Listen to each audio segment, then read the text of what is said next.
کیا مصیبت ہے آپ کو؟ لگتا ہے کبھی دستک دینے کے آداب نہیں سیکھے۔ یہ گیٹ کے ساتھ ایک عدد بیل بھی ہے اور یہ بجانے کے لیے ہوتی ہے، اور اصولاً 3 بار دستک کے جواب میں اگر کوئی نہیں آ رہا تو آپ کو واپس چلے جانا چاہیے تھا۔ واپس امریکہ؟ ہیں؟ وہ ٹھٹکی پھر ڈٹائی سے گویا ہوئی۔ بالکل، کیونکہ یہی دستک دینے کے آداب ہیں۔ کچھ تجسس میں چھوٹے گیٹ کی کھڑکی کھولی۔ یہ کس لہجے میں بات کر رہی ہیں؟ جو چہرہ سامنے آیا تھا اسے شاداب بی بی کے چہرے کا رنگ اور ہاتھوں کے طوطے سب اڑا دیے۔ دوسرے پل اسے کھٹاک سے کھڑکی بند کر دی، اندر کی طرف دوڑ لگا دیتی، مگر دستک دوبارہ ہوئی تھی۔ اور اگر آنٹی باہر آ گئیں تو کس سے ملنا ہے؟ آواز میں واضح لرزش تھی۔ یہ آنٹی نجمہ کا گھر ہے؟ آواز بھاری اور باروب تھی۔ شاداب کے ہاتھ پاؤں ٹھنڈے ہو گئے۔ جی ہاں، جی نہیں، جی ہاں یا جی نہیں؟ یا اللہ میاں جی، آج بچا لیں، اس کے بعد میری پکی پکی توبہ، میں کبھی گاڑی لے کر نہیں نکلوں گی۔ مجھے کیا پتا تھا یہ شکایت لگانے گھر تک چلا آئے گا، حالانکہ اتنا نقصان بھی نہیں ہوا تھا، اور میں نے کتنی شرافت سے اس کا نقصان پورا بھی کر دیا تھا، مگر یہ بندہ شریف نہیں نکلا بلکہ انتہائی خبیث۔ محترمہ کیا بڑبڑا رہی ہیں؟ آواز میں اکتاہٹ نمایاں تھی۔ کیا یہ آنٹی نجمہ کا گھر نہیں ہے؟ جی نہیں، اسے جھٹ سے انکار کر دیا۔ دوسری طرف ایک پل کو خاموشی چھا گئی، پھر ایک کارڈ دراز میں سے اندر آیا۔ کیا ایڈریس یہ نہیں ہے؟ اف، جنید بھائی کا کارڈ! اللہ، وہ اسے کہاں مل گئے؟ یہ آپ بار بار سو کیوں جاتی ہیں؟ ایک تو آپ بے صبرے بہت ہیں۔ یہی ایڈریس ہے۔ جنید کا کارڈ اس کے ہاتھ میں تھا۔ انکار شامت بلانے کے مترادف ہوتا۔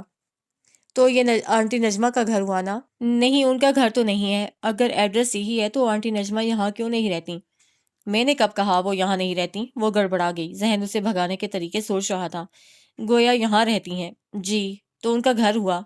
خیر، گھر تو ان کا نہیں ہے۔ کیا آپ پاگل ہیں؟ اندر جا کر بتائیں کہ زریاب مرتضیٰ ہمدانی آیا ہے۔ میں خامخواہ؟ ارے زریاب تم؟ جنید کی آواز ابھری۔ مارے گئے، شاہ بھی بھاگ۔ وہ بگٹڈ وہاں سے بھاگی، مگر گھبراہٹ میں پہلی ہی رو میں رکھے بڑے سے گملے کے ساتھ الجھ کر گر پڑی۔ ہائے، وہیں گھٹنا پکڑ کر ڈھیر ہو گئی۔ جنید کے پاس گیٹ کی چابی تو ہوتی ہی تھی۔ گیٹ کھلا اور جنید زریاب سمیت اندر تھا۔ وہ بھاگنے کا ارادہ ملتوی کر کے ہائے ہائے کرتی گھٹنوں میں چہرہ چھپا گئی۔ جنید نے حیرت، غصے اور خجالت کے ملے جلے تاثرات کے ساتھ اسے دیکھا۔ کیا ہوا؟ کچھ نہیں، وہ روحانسی ہو کر بولی۔ چہرہ اٹھانے کی غلطی نہیں کی۔ زریاب کا دل چاہا وہ جنید کو اپنے استقبال کے بارے میں بتائے، مگر اس کی حالت دیکھ کر خاموش ہو گیا۔ مگر سوالیہ نظروں سے جنید کو دیکھا۔ شاداب ہے آنٹی نجمہ کی بیٹی۔ اسے دانت پیس کر تعارف کروایا۔ تم اندر آؤ اندر۔ وہ ڈرائنگ روم کی طرف بڑھ گئی۔ آئے بڑے کہیں سے، اتنا تو ہو نہیں سکا کہ… وہ غصے میں ایک جھٹکے سے کھڑی ہوئی، پھر اسی جھٹکے سے نیچے بیٹھ گئی۔ وہ سر پر کھڑا سرخ آنکھوں سے گھور رہا تھا۔ کیا بہت چوٹ لگی ہے؟ الفاظ ہمدردانہ صحیح، مگر لہجے میں نرمی کا تاثر نہیں تھا۔ جی ہاں، جی نہیں؟ جی ہاں یا جی نہیں؟ جی ہاں، جی نہیں، پتہ نہیں۔ وہ جھنجھلا گئی۔ زریاب ہلکا سا کہکا لگا کر ہنسا۔ اچھا ہے۔ ایک گہری سی نظر اس پر ڈال کر چلا گیا۔ کیا اچھا ہے؟ ہائے اللہ، کہیں دھمکی تو نہیں دے گیا؟ ہیں، یہ آپ کو کیا ہوا محترمہ؟ عظیم نے اندر آتے ہوئے حیرت سے پوچھا۔ وہ کالج سے لوٹا تھا۔ میرے چوٹ لگ گئی ہے، لہجہ گلوگیر تھا۔ یہ تو کوئی نئی بات نہیں ہے۔ مجھے سخت رونا آ رہا ہے۔ یہ بھی نئی بات نہیں۔ عظیم پلیز فرمائیے، ذرا سا سہارا دو۔ شاداب نے ہاتھ بڑھایا تو وہ اسے سہارا دیتے ہوئے لاؤنج میں لے آیا۔ تمہیں کیا ہوا شاداب؟ سائرہ اسے لنگڑاتے دیکھ کر لبکی۔ امی، کم از کم آپ تو یہ سوال مت کیا کریں۔ مجھے کمرے تک چھوڑاؤ۔ وہ جلد از جلد منظر سے غائب ہونا چاہتی تھی۔ یہاں بیٹھو، میں آیوڈیکس لگا لوں گی۔ اسے تیزی سے ان کی بات کاٹی۔ عظیم اسے بے حد شرافت سے کمرے تک چھوڑ گیا تھا۔ کچھ دن تو سکون سے گزریں گے، مگر سکون کہاں رہا تھا۔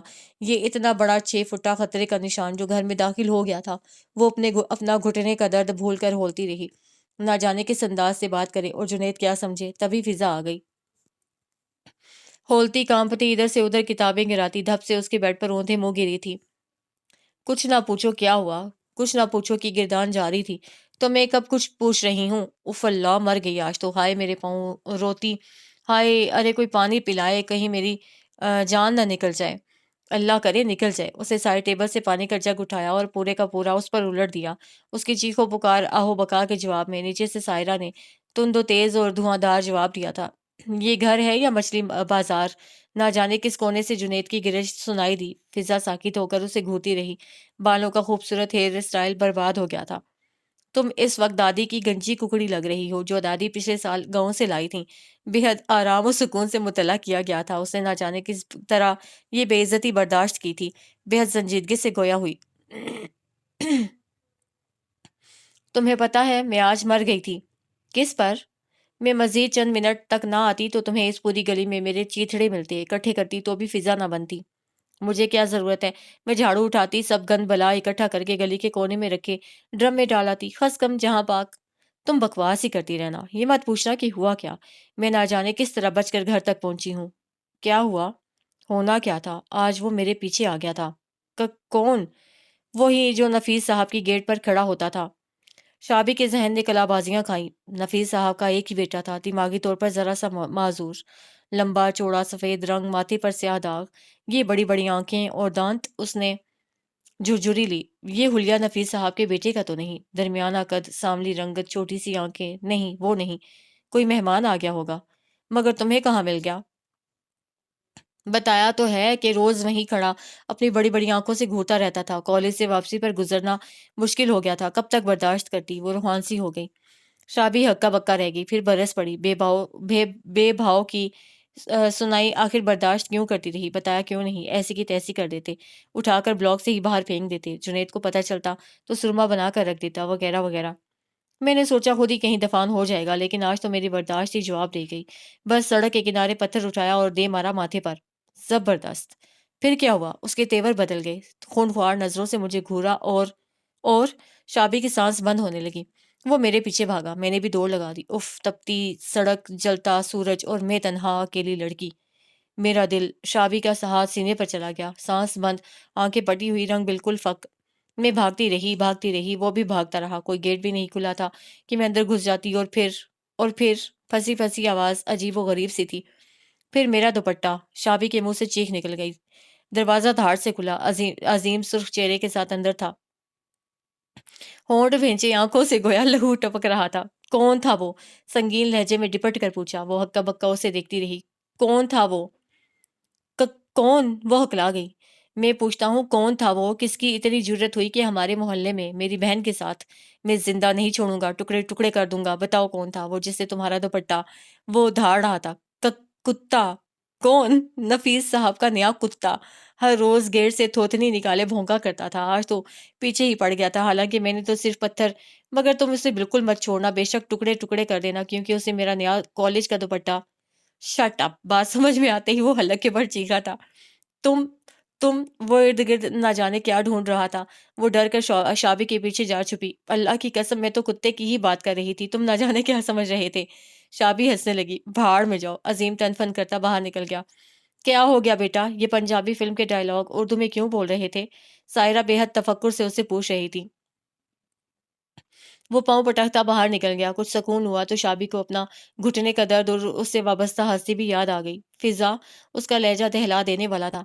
جب تم اس طرح بولتی ہو تو لگتا ہے یا تو تمہارا ہارٹ فیل ہونے والا ہے یا میرا۔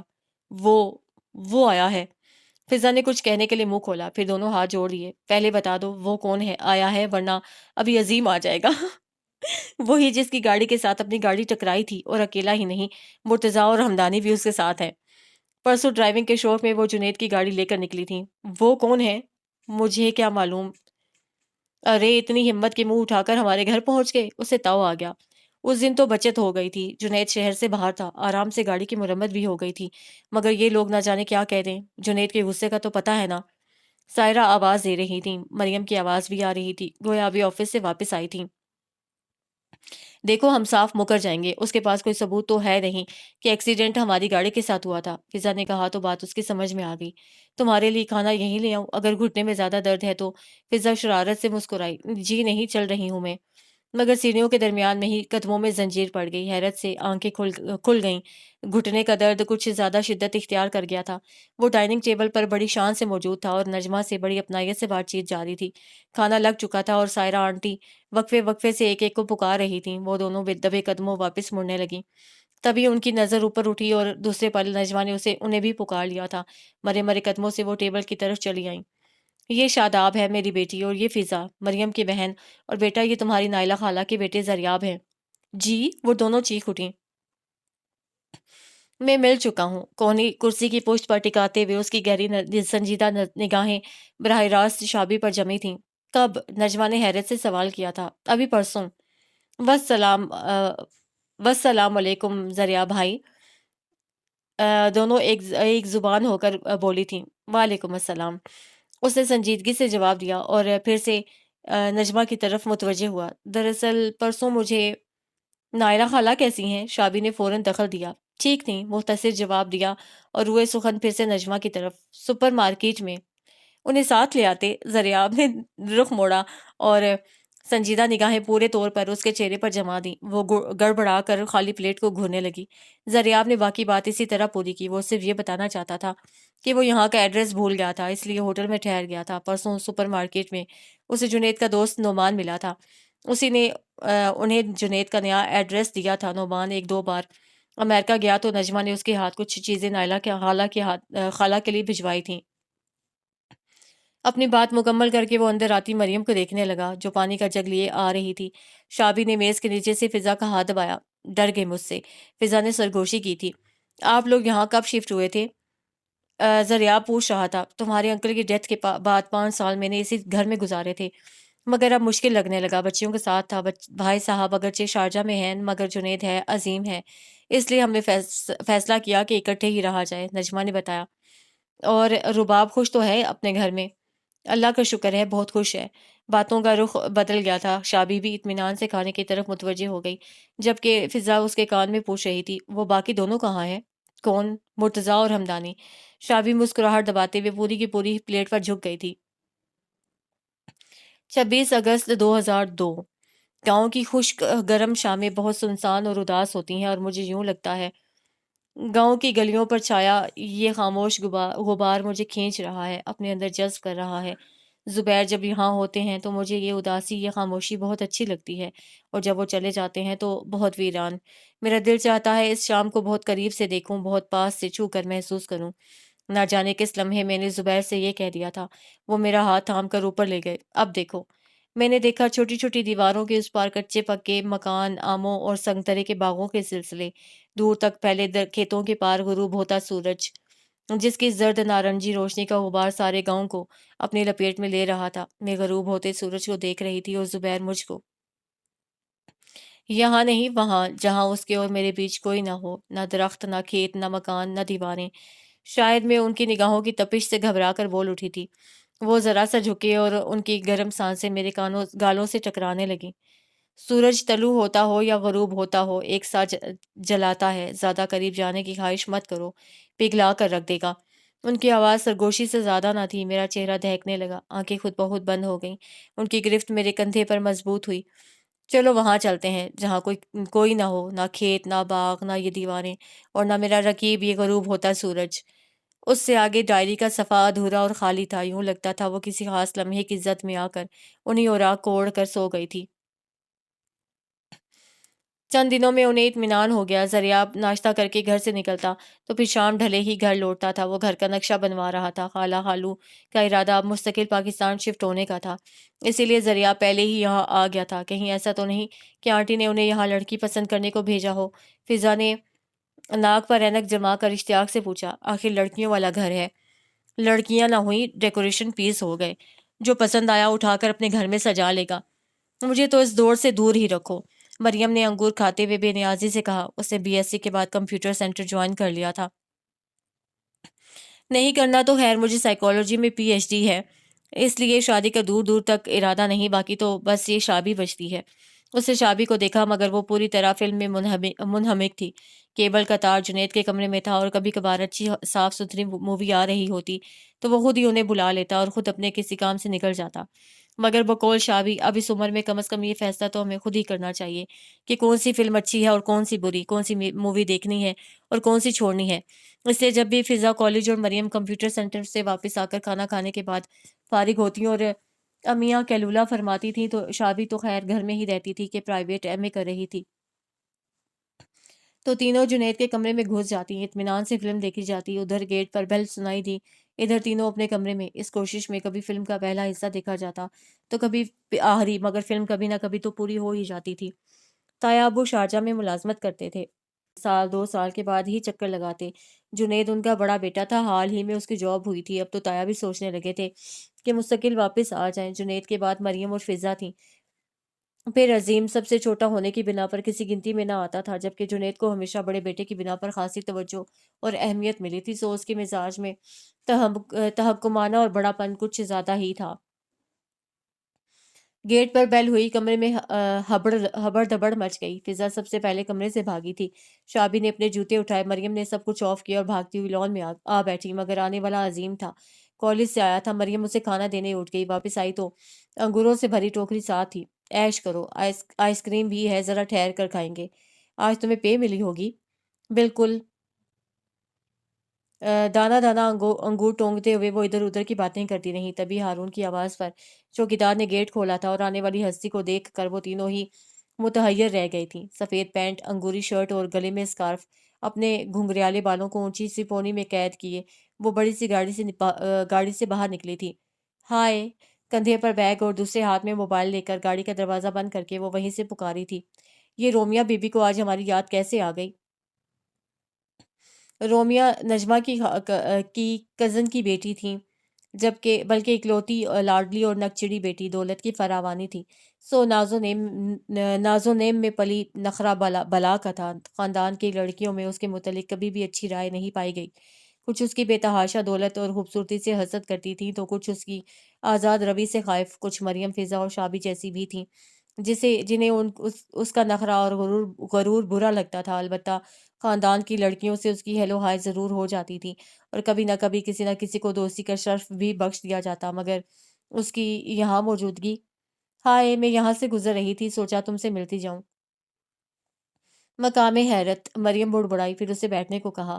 وہ کرسی پر ٹانگ چڑھا کر بیٹھ تو گئی، مگر فوراً ہی اس کے ماتھے پر پسینے کے قطرے جھلملانے لگے۔ تم لوگ اتنی گرمی میں کیوں بیٹھی ہو؟ گرمی تو نہیں، اچھی بھلی ہوا چل رہی ہے، شابی نے آرام سے کہا اور انگور کھانے لگی۔ اسے بھی دعوت دی مگر اسے انکار کر دیا۔ مریم اس کے لیے کولڈ ڈرنک لے آئی۔ شاید اے سی سے نکل کر زیادہ فیل ہو رہا ہے، ڈرائنگ روم میں چلیں؟ نہیں، میں بس کچھ وقت ہی ٹھہروں گی۔ وہ کولڈ ڈرنک کے سپ لینے لگی۔ رومیہ آپی، آپ نے گاڑی بدل لی ہے؟ فضا نے اس کی شاندار گاڑی کو للچائی نظروں سے دیکھا۔ اب تو پرانی ہو گئی ہے، پاپا نے میڈیکل میں ایڈمیشن کی خوشی میں لے کر دی تھی۔ وہ لاپرواہی سے گویا ہوئی۔ آنٹی لوگ کہاں ہیں؟ آنٹی لوگ اس وقت کیلولہ فرماتی ہیں، شابی نے جواب دیا۔ کیا کرتی ہیں؟ اسے اچنبے سے پوچھا۔ آرام کرتی ہیں اس وقت۔ آئی سی، زریاب کب تک واپس آ جاتے ہیں؟ لہجہ سرسری سا تھا، وہ تینوں چونکی، پھر ایک دوسرے کو دیکھ کر مبہم سا مسکرائیں۔ تو یہ وجہ تھی رومیہ کی موجودگی کی؟ کوئی ٹائم فکس نہیں ہے، کسی بھی وقت آ سکتے ہیں، ہو سکتا ہے دیر سے آئیں، جواب مریم نے دیا تھا۔ آپ کو کیسے پتا چلا زریاب بھائی آئے ہوئے ہیں؟ فضا سے رہا نہیں گیا۔ پرسوں آئے تھے نا ہماری طرف، اس نے بتایا۔ تم لوگوں کے ساتھ گپ شپ رہتی ہوگی زریاب کی؟ ارے نہیں، ہاں تم لوگوں کا ماحول بھی تو خاصا دقیانوسی سا ہے۔ وہ گلاس رکھ کر کھڑی ہو گئی۔ سبھی کو اس کی بھی یہ بات بری لگی تھی۔ شابی کوئی کرارا سا جواب دینا چاہتی تھی، مگر مریم متانت سے بول اٹھی۔ یہ بات نہیں ہے، لیکن ہم لوگ ایک حد میں رہنے کے قائل ہیں۔ وہی نا، میں چلتی ہوں، زریاب آئے تو اسے میرے بارے میں بتا دینا۔ کیا چیز ہے یہ؟ اس کے جانے کے بعد شابی نے پوچھا۔ جو بھی ہے، مگر اس کی گاڑی شاندار تھی اور وہ بھی ذاتی۔ فضا نے اس کی لمبی گاڑی کو تب تک دیکھا تھا جب تک گیٹ سے غائب نہ ہو گئی۔ ہم نے تو جیسے کبھی گاڑی دیکھی ہی نہیں۔ شابی کو برا لگا۔ گاڑی جنید بھائی کی ہے، ان سے چوری چھپے ڈرائیو کر لینے سے اپنی نہیں ہو جائے گی۔ تم فکر نہیں کرو، کبھی میرے پاس اپنی گاڑی بھی ہوگی۔ یہ تو اسی صورت میں ہو سکتا ہے کہ تم جنید بھائی سے شادی کر لو، فضا نے مشورہ دیا۔ وہ تمہیں فوراً گاڑی لے دیں گے، وہ مجھے چلتی گاڑی کے نیچے دے دیں گے، اور مجھے کوئی شوق نہیں ساری عمر تمہارے بھائی کے ماتھے کے بل گنتی رہوں۔ بچوں، اگر جنید بھائی نے اشارہ بھی کر دیا تو سب کے ووٹ انہی کی طرف ہوں گے۔ کچھ بھی نہیں کر سکو گی تم، فکر نہیں کرو، ان کی نظر میں خاصی بے وقوف لڑکی ہوں۔ ظاہر ہے وہ بے وقوف سی لڑکی سے شادی تو ہرگز نہیں کریں گے۔ اس نے اطمینان سے ہاتھ جھاڑے۔ یہ واحد معاملہ تھا جس میں وہ خود کو بے وقوف بلکہ احمق تک ثابت کرنے پر آمادہ ہو جاتی تھی۔ اور اگر امی نے انہیں ایموشنلی بلیک میل کر لیا تو میں سچ مچ کسی چلتی گاڑی کے نیچے آ جاؤں گی، مگر تمہارے بھائی سے شادی ہرگز نہیں کروں گی۔ اوفو، کتنا نخرہ ہے محترمہ میں۔ جنید بھائی کوئی تم سے شادی کو مرے نہیں جا رہے، بہت لڑکیاں ہیں ہمارے بھائی کے لیے۔ تو بیاہ دو انہی سے، میرے پیچھے کیوں پڑ جاتی ہو؟ شابی نے مکھی اڑائی۔ وہ تو مجھے ہی تم جیسی پھینی ناک اور پھیکے شلجم جیسی لڑکی کو بھابھی بنانے کا شوق چرایا تھا۔ کیا؟ اور تم کیا ہو؟ مریم نے سر پکڑ لیا۔ وہ شروع سے جانتی تھی دونوں کی بحث یہی رخ اختیار کرے گی۔ رات کو کھانے پر شابی کو اچانک یاد آیا، زریاب بھائی آج رومیہ آئی تھی۔ تو پھر اپنی پلیٹ میں چاول نکالتے نکالتے زریاب نے رک کر قدرے حیرت سے پوچھا تھا، بلکہ سبھی نے حیرت سے دیکھا تھا کہ آخر یہ اطلاع صرف اسی کو کیوں دی گئی تھی۔ نہیں، میرا مطلب ہے کہ وہ آج آپ سے ملنے کے لیے آئی تھی۔ تھوڑی دیر انتظار کرنے کے بعد چلی گئی۔ سب کے ایک دم متوجہ ہونے پر وہ گڑبڑا سی گئی تھی۔ تم احسن بھائی کی طرف گئے تھے بیٹا؟ سائرہ نے پوچھا۔ جی پرسوں گیا تھا۔ بہت اچھا کیا۔ سائرہ اور نجمہ کی نگاہیں آپس میں ٹکرائیں، جبکہ وہ اس اطلاع کو بغیر کوئی اہمیت دیے دوبارہ کھانے کی طرف متوجہ ہو گیا تھا۔ 15 ستمبر 2002۔ زبیر چلے جاتے ہیں تو میرے پاس سوائے خود کو گھر کے کاموں میں مصروف کر لینے کے اور کوئی مصروفیت نہیں ہوتی، اور کاموں کی یہاں کمی نہیں۔ کپاس کی چنائی کا موسم ہے۔ چھت کپاس کی چھڑیوں سے بھر گئی ہے، اور صحن کپاس کے سوکھے ٹینڈوں سے، جن سے کپاس کی بچی پھٹیاں چننے کے لیے مزارین اور کمی عورتوں کا آنا جانا لگا رہتا ہے۔ کپاس چن چن کر ڈھیریاں بناتی جاتی ہیں اور شام ڈھرے اجرت لے کر چلی جاتی ہیں۔ ان میں ہر قسم کی عورتیں ہوتی ہیں، بوڑھی، جوان، ادھیڑ عمر اور کم سن بچیاں۔ وہ عورتیں بھی جن کے سینے سے چمٹے بچے اپنے حصے کا رزق وصولتے رہتے ہیں، اور وہ چپڑ چپڑ باتیں کرتی جاتی ہیں۔ صحن میں بچے کھیلنے لگتے ہیں اور میں کام چھوڑ کر انہیں دیکھنے لگتی ہوں۔ رضیہ کا بچہ تو بہت ہی پیارا ہے، گلابی گلابی گپلو سا۔ میرا دل چاہتا ہے میرا بچہ بھی ایسا ہو، خواہ وہ بیٹی ہو یا بیٹا۔ حالانکہ میری خواہش ہے کہ وہ بیٹی ہو۔ بیٹیاں ماؤں کا دکھ بانٹ لیتی ہیں نا، حالانکہ سب چاہتے ہیں کہ پہلی اولاد بیٹا ہو۔ خیر، زبیر نے مجھ سے اس بارے میں کوئی بات نہیں کی۔ وہ کہتے ہیں جو بھی ہو بس تمہارے جیسا ہو۔ اس سے آگے قلم ذرا دیر کو رک سا گیا تھا، نہ جانے وہ کس خیال میں کھوئی تھی۔ میں یہاں ڈائری روزانہ نہیں لکھ پاتی ہوں، کبھی کبھی کام بہت زیادہ ہوتا ہے۔ میں تھک کر بستر پر لیٹتی ہوں، تب بھی نیند نہیں آتی۔ پھر گھر والے یاد آتے ہیں تو نیند بالکل ہی اڑ جاتی ہے، پھر نہ جانے کب آنکھ لگتی ہے۔ حالانکہ مجھے صبح پہلی اذان کے ساتھ اٹھنا ہوتا ہے، مدھانی ڈالنا ہوتی ہے۔ سچ شکر ممی نے جہیز میں بجلی کی مدھانی دے دی تھی۔ آٹا گوندتی ہوں، تب تک دودھ کی بالٹیاں آ جاتی ہیں، اسے ابلنے اور کاڑنے کے لیے رکھتی ہوں۔ پھر توے پر روٹیاں پکاتی ہوں۔ شروع میں سب گڑبڑ ہو جاتا تھا، کبھی چولہے میں بالن لگانا بھول جاتی تو کبھی روٹیاں پلٹنا۔ اتنے بڑے توے پر بس ایک ہی روٹی ڈالا کرتی تھی، لیکن اب یکے بعد دیگرے 4 روٹیاں ڈال بھی لیتی ہوں اور سینک بھی لیتی ہوں، اور یوں 20-25 روٹیاں آسانی سے بنا لیتی ہوں۔ شروع میں تو رونا ہی آ جاتا تھا، کمر الگ اکڑ جاتی۔ گھر میں افراد تو ہم 2 ہی ہیں، مگر زمینوں پر 6 نوکر ہیں، کھانا تینوں وقت گھر سے جانا ہوتا ہے۔ بہت سوچتی تھی پھپھو ہاتھ بٹا دیں تو یہ کام کتنا آسان ہو جائے۔ ایک بار ڈرتے ڈرتے کہا بھی، پھپھو نے گھور کر دیکھا، ساری عمر یہ کام اکیلے ہی کیے ہیں ہم نے۔ چلے چھٹی ہوئی، آخر روتے دھوتے ہاتھ جلاتے یہ کام بھی سیکھ ہی لیا۔ پھر صفائی ستھرائی اور واشنگ مشین کے مرحلے سے فارغ ہوں تو پھر سے دوپہر کے کھانے کا وقت، جلتا سورج، تپتی آگ، اور میں مفت کی نوکرانی مل گئی تائی کو۔ رفت ہستی ہے، وہ بھی بے زبان قسم کی۔ کبھی تائی نے صحن میں جھاڑو تک نہ دی، کبھی عورتیں آتی تھیں، کسی نے جھاڑو سنبھالی، کوئی آٹا گوندنے لگی، آنن فانن سب کام ہو جاتے ہیں۔ تائی تو چودھرائن تھیں، چودھرائن اب بھی ہیں، اور آپ؟ وہ ہنستی چلی جاتی ہے اور میں لب بھیج کر رہ جاتی ہوں۔ ممی کہتی تھیں تمہیں وہاں بہت مختلف ماحول ملے گا، لیکن اس ماحول کو اپنانے کی کوشش کرنا۔ شادی کے ابتدائی چند دن، چند سال بہت مشکل اور مگر بے حد اہم ہوتے ہیں۔ یہ عرصہ حوصلے سے گزار دو گی تو باقی وقت تمہارا ہوگا۔ اور میں شاید اپنا حوصلہ آزما رہی ہوں۔ اکثر سوچا زبیر سے اس سلسلے میں بات کروں، پھر سوچتی ہوں یہ تو بہت غیر اہم سی باتیں ہیں، گھر کے کام ہی تو ہیں، ختم ہو ہی جاتے ہیں۔ لیکن آج ایک بہت ہی عجیب بات ہو گئی۔ کل سارا کام سمیٹ کر میں برآمدے میں آ بیٹھی، دوپہر کے کھانے کا وقت تھا۔ عورتیں 1.5-2 گھنٹے کی چھٹی کرتی ہیں، بس اماں نذیرہ رہ جاتی، اپنے راشا زدہ ہاتھوں سے پھٹیاں چنتی رہتی اور یوں ہی دوپہر ڈھل جاتی۔ میں اس کے چہرے کی لاتعداد جھریوں میں برسوں کا سفر کرتی تھی۔ جب پھپھو باہر جا رہی تھیں اور وہ جاتے ہوئے کبھی نہیں بتاتی تھیں کہ کہاں جا رہی ہیں، مگر اس دن پلٹ آئیں، میں ذرا فاطمہ کی طرف جا رہی ہوں۔ جی، میں نے اس بات میں سر ہلا دیا۔ یہ نذیرہ روٹی مانگے گی مت دینا، عادت پڑ گئی ہے ان کمیوں کو یہیں سے کھانے کی، پھپھو کہہ کر چلی گئی تھیں۔ اب میری جرت نہیں تھی کہ اماں نذیرہ کو روٹی دے دیتی، مگر انکار کیسے کرتی؟ میں بیٹھی جلتی کرتی رہی، تبھی اماں نذیرہ کمر پر ہاتھ رکھ کر کھڑی ہوئی، میں بھی کھڑی ہو گئی۔ میں نے سوچا کمرے میں چلی جاؤں، انکار کی اذیت سے تو بچ جاؤں گی، مگر اسے پکار لیا اور وہ وہی سوال کر رہی تھی، روٹی ہوگی؟ میں شش و پنج میں کھڑی تھی، میرے عقب میں باورچی خانہ تھا جس میں سے تازہ روٹیوں کی سوندھی سوندھی مہک آ رہی تھی۔ اماں روٹیاں تو ختم ہو گئیں، کہو تو بنا دوں؟ میں نے بدقت کہا تھا۔ نہ دھیے، اب کہاں چولہا گرم کرو گی؟ وہ جھکی جھکی کمر کے ساتھ چلی گئی۔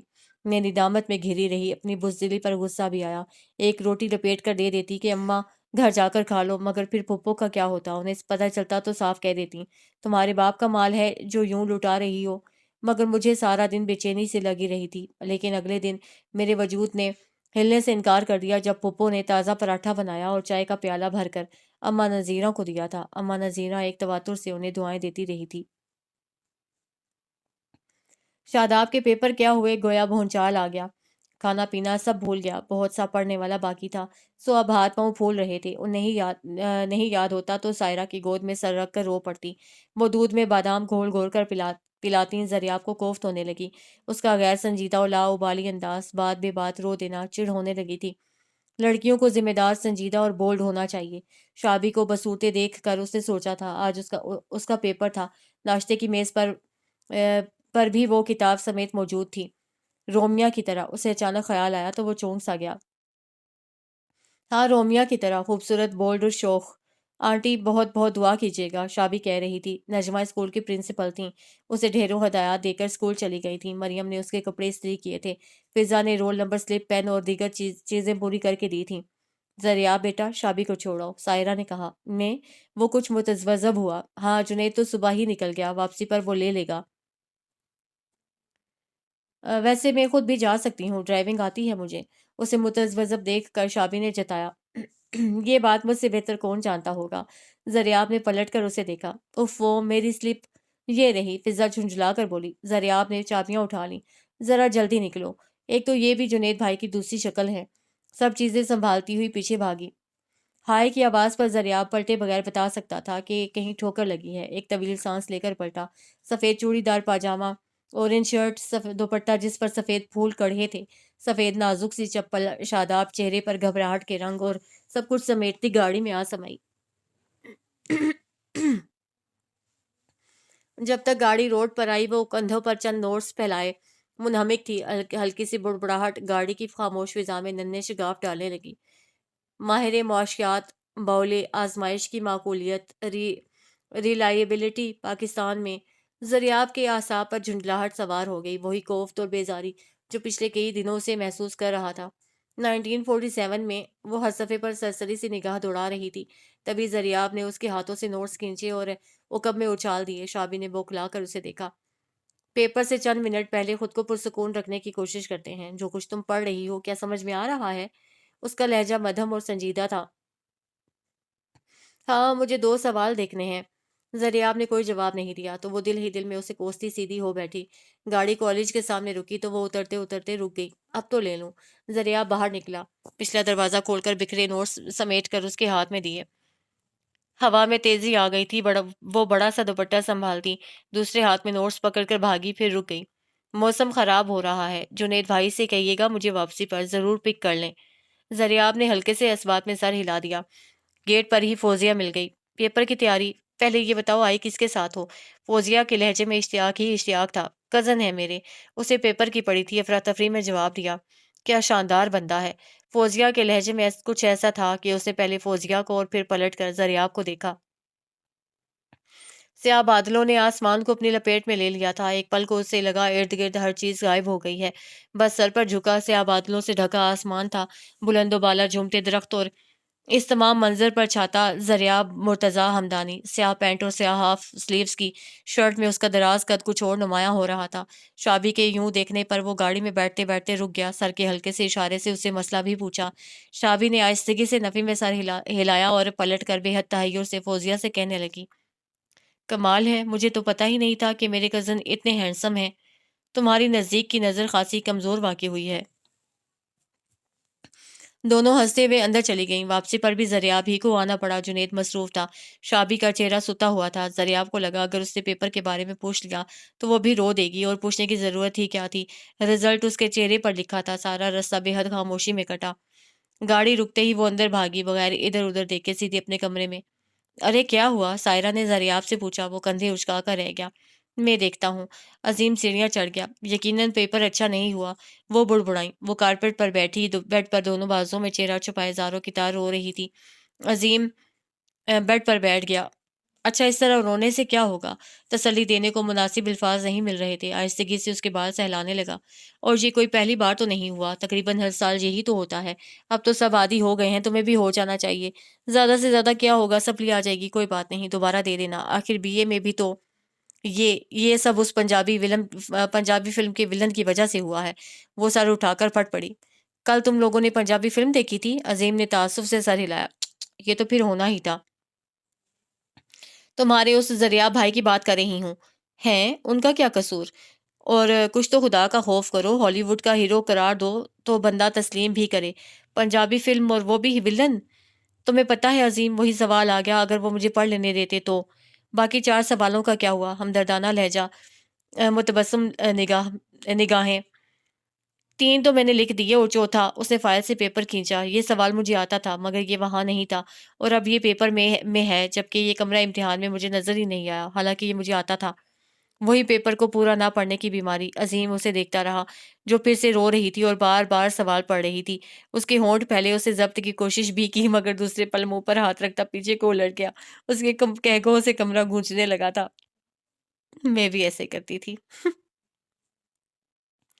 17 ستمبر 2002۔ آج زبیر نے ایک بہت ہی عجیب بات کہی، اور میں ہکا بکا سی انہیں دیکھتی رہ گئی۔ آج وہ لون کے سوٹ پیس لے کر آئے تھے، 2 میرے لیے اور 2 پھپھو کے لیے۔ بہت خوبصورت کلر اور بہت خوبصورت ڈیزائن۔ زبیر کی چوائس واقعی بہت اعلیٰ تھی۔ مجھے پتا تھا آج زبیر کو آنا ہے، اس لیے میں نے سارا کام پہلے ہی سمیٹ لیا تھا۔ کچھ اچھی ڈشز بنا کر فریز کر دی تھیں۔ پھپھو کے سر میں شاید درد تھا، وہ سارا دن کمرے میں ہی بند رہیں۔ میں نے 1-2 بار پوچھا کہ کھانا لا دوں یا کچھ اور بنا دوں، انہوں نے ہاتھ کے اشارے سے منع کر دیا، منہ سے بھی کچھ نہیں بولی۔ کبھی کبھی ان کا رویہ واقعی بہت عجیب سا ہو جاتا ہے، وہ اتنی اجنبی بن جاتی ہیں کہ مزید بات کرنے کی ہمت ہی نہیں پڑتی۔ شام ڈھلنے لگی تو میں نے ایک بار پھر سرخ فرش پر گیلا کپڑا پھیر دیا۔ فرش مزید سرخ ہو گیا تھا، ستون سے لپٹی بیلیں بھی دھو ڈالیں۔ سرخ فرش کے پس منظر کے ساتھ ان کا سبز رنگ کچھ اور نکھر آیا تھا۔ یہ بیل میری فرمائش پر زبیر نے لگائی تھی، بلکہ جب شادی کے بعد مجھے پتہ چلا کہ زبیر مجھے اپنے ساتھ نہیں لے جا رہے اور مجھے یہیں گاؤں میں پھپھو کے ساتھ رہنا ہوگا، تو میں فطری طور پر پریشان اور ہراساں ہو گئی تھی۔ گاؤں کا ماحول اور پھپھو کا مزاج، مگر میں زبیر کی مجبوریاں بھی سمجھتی تھی۔ وہ پھپھو کے اکلوتے بیٹے تھے۔ پھپھو ان کے جانے کے بعد بالکل تنہا ہو جاتی ہیں، اور میرا فرض ہے کہ میں ان کی تنہائی بانٹوں اور ان کا خیال رکھوں، اور اب تک میں یہی سوچتی ہوں کہ میں یہ سارے کام کس طرح کروں۔ وہ تو گھر میں ہوتی ہی نہیں، اور جب ہوتی ہیں تو اپنے کمرے میں بند۔ کبھی دل کڑا کر کے پاس جا بیٹھوں تو یوں لگتا ہے میں دیواروں سے باتیں کر رہی ہوں۔ ان کے چہرے کے تاثرات اتنے برفیلے ہوتے ہیں کہ پھر مجھے اٹھنا ہی پڑتا ہے، اور اب میں سوچتی ہوں کہ میرا خیال کون رکھے گا، میری تنہائی کون بانٹے گا۔ بات نہ جانے کہاں سے کہاں نکل گئی۔ میں اس دن کا ذکر کر رہی تھی جب زبیر کو آنا تھا، اور وہ بیل، ہاں تب وہ بیل زبیر نے وہاں لگائی تھی کہ میں کئی بار ان سے کہہ چکی تھی کہ گھر میں کچھ پھول پودے تو ہونے ہی چاہیے۔ جب میں بہت آؤں تو اسے پانی دینا اور اس سے میری باتیں کرنا۔ ان کے شریر لہجے پر میں چڑ سی گئی۔ بھلا یہ بیل ان کی نعم البدل ہو سکتی ہے؟ یہ بیل ان کی نعم البدل نہیں تھی، مگر ان کے جانے کے بعد میں واقعی اس سے باتیں کرنے لگی تھی۔ زبیر کی باتیں، اور بہت سی ایسی باتیں جو میں زبیر سے بھی نہیں کر سکتی تھی۔ چند مہینوں میں یہ بیل بہت پھیل گئی تھی، اور اب تو اس پر سفید پھول بھی آنے لگے ہیں۔ خیر، اس سے فارغ ہو کر میں نے نہا کر وہ پنک سوٹ پہنا جس پر ریشم کے پھول بنے تھے اور ممی نے مجھے لے کر دیا تھا۔ ہلکی لپسٹک، ہلکی سی ہم رنگ جویلری پہن کر میں تیار ہو گئی تھی۔ بہت دیر ادھر ادھر ٹہلنے کے بعد مجھے احساس ہوا پھپھو جالی کے دروازے کی عقب سے بار بار جھانک رہی ہیں۔ مجھے شرم سی آ گئی۔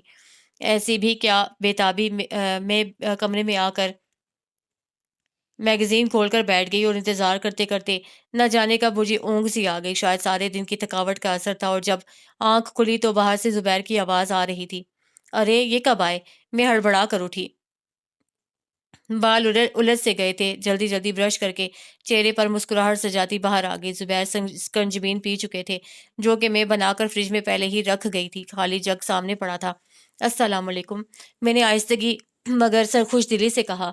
وعلیکم السلام۔ زبیر نے نظر بھر کر میری تیاری کو دیکھا مگر چہرہ سنجیدہ ہی تھا۔ کھانا لگاؤں؟ نہا کر کھاؤں گا۔ میں پھپھو کے پاس بیٹھ گئی۔ چارپائی پر کچھ سوٹ پڑے تھے۔ یہ دو تمہارے ہیں، دو امی کے، زبیر نے آہستگی سے بتایا۔ بہت خوبصورت ہیں، ہے نا پھپھو؟ میں نے خوش ہو کر تائید چاہی۔ پھپھو نے ہلکی سی ہوں پر اکتفا کیا تھا۔ تبھی مجھے احساس ہوا ماحول میں کچھ کشیدگی سی ہے۔ پھپھو کھل کر بات نہیں کر رہی تھیں، بلکہ وہ زبیر سے کوئی بات کرتی بھی تھیں تو اتنی آہستہ کہ اتنا قریب ہوتے ہوئے بھی میری سمجھ میں کچھ نہ آتا۔ زبیر کی نگاہیں میں بار بار میری طرف اٹھ رہی تھی مگر ان نگاہوں میں میرے لیے نہ کوئی پیغام تھا اور نہ وارفتگی۔ میں نے کچھ الجھ کر پھپھو کی طرف دیکھا۔ وہ نہ جانے کس سوچ میں ڈوبی تھی۔ میں بے اختیار کہہ اٹھی، ارے پھپھو، آپ نے کپڑے نہیں بدلے؟ حالانکہ میں نے دوپہر ہی میں اس کپڑے استری کر کے باتھ روم میں لٹکا دیے تھے۔ اب بدلوں گی۔ انہوں نے اب پر زور دیا تو زبیر نے ان کا ہاتھ تھام کر ان کی پشت پر بوسہ دیا۔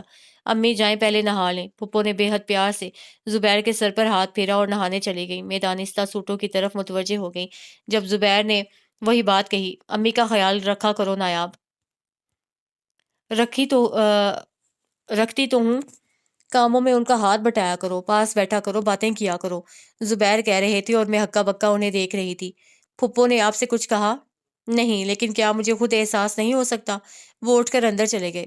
کیسا احساس؟ میں نے پریشان ہو کر سوچا اور وہیں بیٹھ کر اپنا محاسبہ کرنے لگی۔ کہاں کوتاہی ہوئی، کہاں کمی رہ گئی؟ ایسا کیا ہوا کہ زبیر نے یہ سب کہا؟ کچھ سمجھ میں نہیں آتا تھا مگر بہت سی ایسی باتیں ضرور گرفت میں آنے لگیں جو اس سے پہلے میں نظر انداز کر دیتی تھی کہ چھوٹی چھوٹی باتیں نظر انداز کر دینا ہی اچھا ہے، مگر اب اس لمحے بہت کچھ سمجھ میں آیا تھا۔ ارے میں احمق ہی رہی، اتنا عرصہ یہ بھی نہ سمجھ سکی کہ جب مردوں کے گھر واپس آنے کا وقت ہو تو چہرے پر تھکن اور ملگجے لباس میں خود کو بے حد مصروف ثابت کرنا چاہیے، اور سمجھ بھی کیسے سکتی کہ میں نے تو ممی کو ہمیشہ سج سور کر پاپا کا استقبال کرتے دیکھا تھا، اور پاپا کا وہ شریر سا انداز۔ ساری تھکن اتر گئی۔ جس دن زبیر کے آنے کا وقت ہوتا میں صاف ستھرے لباس میں خوشبو میں بسی ان کی منتظر ہوتی اور اتنا غور بھی نہ کیا کہ سارا دن فارغ رہنے کے بعد پھپھو کو عین اس وقت کوئی نہ کوئی کام کیوں سوچ جاتا ہے، مگر زبیر تو دیکھتے تھے وہ جب بھی گھر آتے ماں تھکن زدہ چہرہ لیے مصروف نظر آتی، کبھی سیویاں دھوتی، کبھی برتن، تو کبھی کوئی نہ کوئی کپڑا صرف میں بھگوئے، اور یقیناً وہ دل ہی دل میں ممنون ہو جاتے ہوں گے کہ ان کی بیوی شہر کی ہے اور ایسے کاموں کی عادی نہیں، اور ماں نے اپنی بہو کا بہت خیال رکھا ہے۔ اگر کبھی دبے لفظوں میں مجھ سے کہہ دیتے ہیں اور اگر میں ان سے یہ سب کہوں تو کیا وہ میری بات کا یقین کریں گے؟ اس سے آگے بس کچھ آڑی ترچھی لکیریں کھینچی گئی تھیں۔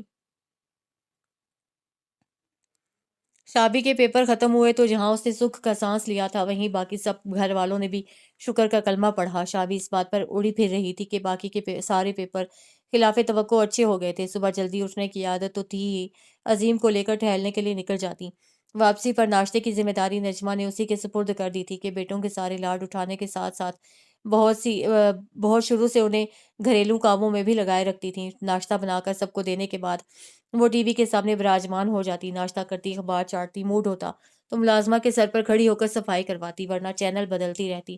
ملازمہ کے عیش ہوتے۔ ساحرہ دوپہر کے کھانے کی تیاری کرتی تو سبزی بھی یہیں کاٹی جاتی، باتیں بھی اور ٹی وی بھی باتیں اور ٹی وی بھی دیکھا جاتا۔ اس کی باتوں میں سادگی اور بے سادگی ہوتی۔ ساحرہ تو مسکراتی رہتی اور دل ہی دل میں سوچتی، کاش جنید مان جاتا تو یہ چہکتی بلبل اسی آنگن کی رونق بڑھاتی رہتی، مگر جنید کو وہ بے وقوف لگتی تھی، حالانکہ وہ ذرا لاؤبالی تھی۔ کچھ عمر کا تقاضا، کچھ لاڈ پیار کی وجہ، چند سال گزرتے، ذمہ داری پڑتی تو مزاج میں خود بخود تبدیلی آ جاتی۔ مگر ان لڑکوں کو کون سمجھائے، دلوں میں چھپے خلوص اور محبت نہیں جانچتے، انہیں تو بس چپڑ چپڑ باتیں کرنے والی لڑکیاں چاہیے، چاہے آتے ہی گھر والوں کو کونے سے لگا دیں، وہ دل مسوس کر رہ جاتی۔ زریاب کو وہ صبح جاگنگ سے واپسی پر نظر آتی تھی، پسینہ پسینہ چہرہ، عظیم سے کسی بات سے جھگڑتی ہوئی، پھر ٹی وی کے سامنے چائے کا کپ ہاتھ میں لیے سائرہ کو ڈرامے کی پچھلی قسط کا خلاصہ بآواز بلند سنائی۔ دوپہر کو لوٹتا تو رسالہ ہاتھ میں ہوتا، وہیں لاؤنج میں براجمان سیب کھا رہی ہوتی، سائرہ کچن میں ہوتی۔ زریاب کے اوپر بھی خاصا برا امپریشن پڑا تھا، نالائق، کھانے اور ٹی وی کی شوقین، باتیں بنانے میں ماہر۔ اب اگر لنچ پر سائرہ سب کو بتا رہی تھیں کہ یہ دم کے کباب اور سالن شاپی نے بنائے ہیں، تو زریاب کچھ تنزن ہی مسکرایا تھا۔ اسی وقت رومیا کا فون آ گیا۔ وہ معذرت کر کے اٹھ گیا۔ سائرہ نے خاصی تشویش سے اسے دیکھا تھا، پھر نجمہ سے بھی ذکر کیا تھا۔ پریشان تو وہ بھی ہوئی تھیں۔ رومیا اور زریاب میں جتنی تیزی سے دوستی پروان چڑھی تھی، سارے خاندان میں چہ مگویاں شروع ہو گئی تھیں۔ 22 ستمبر 2002۔ تم کچھ پریشان ہو ربابا؟ میں یہ جملہ سن کر تم کچھ پریشان ہو رباب؟ میں یہ جملہ سن کر ذرا سا رک گئی۔ آج بہت دنوں کے بعد زبیر کو میرا چہرہ پڑھنے کی فرصت ملی تھی۔ نہیں تو پھر چپ کیوں ہو؟ امی نے کچھ کہا؟ ایسی تو کوئی بات نہیں۔ میں وارڈروب سے کپڑے نکال کر بیگ میں بھرتی رہی۔ شاید تم میرے ساتھ خوش نہیں ہو۔ نہ جانے زبیر کو یہ خیال کیوں آیا تھا۔ میں ٹھٹک سی گئی اور بے اختیار پوچھنے لگی، جی آپ سے کس نے کہا؟ تمہارے رویے نے۔ انہوں نے عقب سے آ کر دونوں ہاتھ میرے کندھوں پر رکھ دیے۔ میرے رویے کو کیا ہوا ہے؟ میں نے پلٹ کر قدرے حیرت سے پوچھا تو وہ بے اختیار مجھ پر جھک گئے۔ اتنی نازک سی ہو پر دل گویا پتھر کا پایا ہے۔ آپ تو بس یوں ہی، کبھی تو اپنے دل کی بات بتا دیا کرو۔ اب تو آپ جا رہے ہیں۔ وہ بھی میرے لہجے کی اداسی محسوس کر گئے تھے۔ اس لیے اداس ہو؟ میں خاموش ہی رہی تو وہ جھنجھلا سے گئے۔ ایک تو میں تمہیں سمجھ نہیں پاتا کہ مامی نے تمہاری تربیت کس طرح کی ہے۔ مجال ہے کہ کبھی کوئی بات کھل کر بتاؤ۔ اداسی ہے تو تمہارے اندر بستی ہے، پریشان ہو تو گمسم ہو جاتی ہو۔ خوشی کا اندازہ محض تمہاری ایک مدھم مسکان سے ہوتا ہے۔ یار کھل کر کہا کرو، کھل کر ہنسا کرو۔ سردیوں کی بارش کی طرح بس کن من ہوتی ہے۔ کبھی تو ساون کا بادل ہو جاؤ، کبھی تو کھل کر سیراب کرو۔ وہ جھنجھلا کر کہتے کہتے شوق ہوئے۔ میرا مزاج ہی ایسا ہے۔ میرے لہجے میں بے بسی تھی۔ تو بدلو اس مزاج کو۔ اداس ہو تو کہو کہ تم اداس ہو۔ اس سے کیا ہوگا؟ شاید تمہیں ساتھ ہی لے جاؤں۔ تو پھر مجھے ساتھ ہی لے جائیں۔ وہ بہت ہی لائٹ سے موڈ میں تھے۔ میرے مدھم مگر سنجیدہ لہجے پر ٹھٹک کر دیکھنے لگے۔ تمہیں یہاں کوئی پرابلم ہے؟ میں نے بڑی مایوسی سے نفی میں سر ہلایا تھا۔ اب انہیں اور کیا کیا بتاتی کہ اس بار ان کا جانا میرے اندر کتنی گہری اداسی بو رہا ہے۔ مجھے لگتا ہے میں اندر سے خالی ہو رہی ہوں۔ اور وہ کہہ رہے تھے، میں جانتا ہوں رباب، امی کی نیچر ذرا اور طرح کی ہے۔ ان کا رویہ تمہارے ساتھ روایتی ساس والا ہے، لیکن خود کو ان کی جگہ رکھ کر سوچو۔ میں ان کی عمر بھر کی کمائی ہوں۔ بیوگی کے بعد جس طرح انہوں نے زمینوں کا انتظام سنبھالا اور جس طرح میری تعلیم و تربیت کی، مامی نے تمہیں بتایا ہی ہوگا۔ ہاں ممی نے کچھ بتایا تو تھا۔ بہت قربانیاں دی ہیں انہوں نے میرے لیے۔ اب وہ مجھ سے اگر کچھ امید کرتی ہیں تو کیا میں ان کی امید توڑ دوں؟ رباب، انہیں ہمارے بچے کی ہم سے زیادہ خوشی ہے، میں نے ان سے دبے لفظوں میں کہا تھا، مگر وہ بے بسی سے کندھے اچکا کر رہ گئے۔ ان کے خیال میں اب تمہیں لمبا سفر نہیں کرنا چاہیے، ابھی بہت وقت ہے زبیر۔ ہاں مگر امی، پتہ نہیں زبیر اس مقام پر آ کر اتنے کمزور کیوں ہو جاتے ہیں، میں اس کو سمجھ نہیں پاتی۔ اور زبیر کہتے ہیں جب تمہارا بچہ تمہاری گود میں آئے گا تب تم اس جذبے کو سمجھ سکو گی۔ شاید وہ ٹھیک ہی کہتے ہوں۔ جانے سے قبل انہوں نے وعدہ کیا تھا وہ ہر ہفتے فون کریں گے۔ ایک تو تایا جمیل کے گھر فون سننے جانا مجھے بالکل اچھا نہیں لگتا۔ میں نے فون لگوانے کی بات کی تو پپو نے تڑک کر کہا تھا، کم از کم تم اس گھر کو بدلنے کی کوشش مت کرو۔ زبیر نے میرا ہاتھ دبا کر چپ رہنے کو کہا۔ وہ چلے گئے ہیں اور میرا کمرہ کتنا ویران اور سونا لگ رہا ہے، بالکل میرے دل کی طرح، اور مجھے ابھی سے ان کے فون کا انتظار رہنے لگا ہے۔ پاگل ہوں نا، ابھی تو وہ راستے میں ہوں گے۔ سائرہ بہت دنوں سے محسوس کر رہی تھی نجمہ کچھ چپ چپ سی ہیں۔ اس وقت بھی مٹر چھیلتے چھیلتے نہ جانے کے سوچ میں ڈوبی ہوئی تھیں۔ اتوار کا دن تھا، اس لیے لاؤنج آباد تھا۔ لڑکیاں ٹی وی لگائے اپنی سرگرمیوں میں مگن تھیں، باتیں بھی ہو رہی تھیں، رسالے بھی کھنگالے جا رہے تھے۔ سائرہ بھی سبزی وہیں لے آئی تھیں۔ کچھ پریشان سی لگتی ہو، خیریت؟ ہاں خیریت ہی ہے۔ اسکول تو ٹھیک جا رہا ہے؟ ہاں بس یوں ہی، لگتا ہے تھکنے لگی ہوں۔ تھکن کیسی؟ سائرہ نے حیرت سے انہیں دیکھا۔ بہت بھاگوان ہے وہ عورت جسے اپنے شوہر کے ہاتھوں قبر کی مٹی نصیب ہو۔ انہوں نے ایک سرد آہ بھری۔ نجمہ تمہاری طبیعت تو ٹھیک ہے نا؟ فطری طور پر سائرہ پریشان ہو گئی۔ نجمہ جیسی مضبوط اعصاب کی عورت کے منہ سے یہ الفاظ سن کر انہیں دھچکا سا لگا تھا۔ 2 بچیوں کے ساتھ بیوگی کا یہ طویل عرصہ جس ہمت اور حوصلے سے انہوں نے گزارا تھا وہ قابل تحسین تھا۔ ارے تم تو یوں ہی گھبرا گئیں سائرہ، میں تو یوں ہی کہہ گئی۔ رباب یاد آ رہی ہے؟